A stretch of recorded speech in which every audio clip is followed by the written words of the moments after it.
السلام علیکم ناظرین. ویسے تو میک اپ ہر موسم میں ہی کیا جاتا ہے اور ہر موسم کے لیے الگ میک اپ کٹ بھی استعمال کی جا سکتی ہے، لیکن سامان ایک جیسا ہی ہوتا ہے. اس میں میک اپ کے بنیادی لوازمات میں فاؤنڈیشن، فیس پاؤڈر، بلش آن، آئی شیڈز، کاجل، آئی لائنر، مسکارا، آئی پینسل، لپسٹک یا لپ گلاس شامل ہوتے ہیں.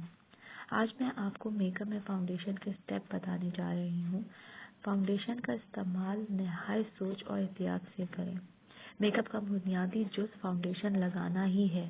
فاؤنڈیشن اسٹک کی شکل میں ہو، لیکوڈ ہو، پاؤڈر کی بیس ہو یا جدید میک اپ میں لیکوڈ پاؤڈر مکس بیس ہو، تب بھی اس کا استعمال اور انتخاب کرتے وقت ایسی بیس خریدیں جو جلد سے ہم آہنگ ہو. فاؤنڈیشن کی مناسب مقدار ہی استعمال کریں. صرف اتنا لگائیں کہ جلد کی قدرتی رنگت نکھری ہوئی اور بے داغ معلوم ہو. ضرورت سے زیادہ اس کا استعمال چہرے کو مصنوعی اور بھدا تاثر دیتا ہے.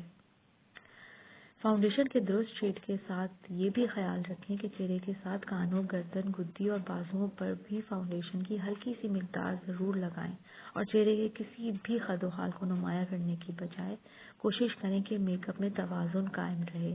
مثال کے طور پر اکثر خواتین پورے چہرے پر صرف آنکھوں کی آرائش کو اہمیت دیتی ہیں، بعض ہونٹوں کو نمایاں کر دیتی ہیں. یہ طریقہ سراسر غلط ہے. فاؤنڈیشن کے ساتھ ساتھ جلد کے داغ دھبوں کا بھی خیال رکھنا چاہیے.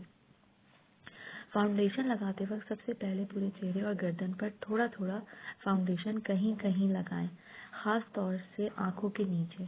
اب پف یا فنگر کی مدد سے اس کو پورے چہرے پر آہستہ آہستہ ہلکے ہاتھ سے ملیں. زیادہ فاؤنڈیشن کا بھی استعمال نہ کریں کیونکہ اس سے ایک مصنوعی لک آئے گا اور چہرہ بھدا لگنے لگے گا. فاؤنڈیشن لگانے کے بعد چہرے کو 5-10 منٹ تک ضرور چھوڑ دینا ضروری ہوتا ہے کیونکہ اس سے چہرے کا ایکسس آئل اوپر آ جاتا ہے. اس کے بعد ہی فیس پاؤڈر اپلائی کرنا چاہیے. اگر آپ فاؤنڈیشن لگاتے ہوئے ان چیزوں کا دھیان میں رکھیں گے تو ہی آپ کا فاؤنڈیشن اچھا لگے گا. امید کرتی ہوں ویڈیو آپ کو پسند آئی ہوگی. لائک اور شیئر ضرور کریں. مزید معلومات کے لیے پلیز چینل سبسکرائب کریں. اپنا خیال رکھیں. اللہ حافظ.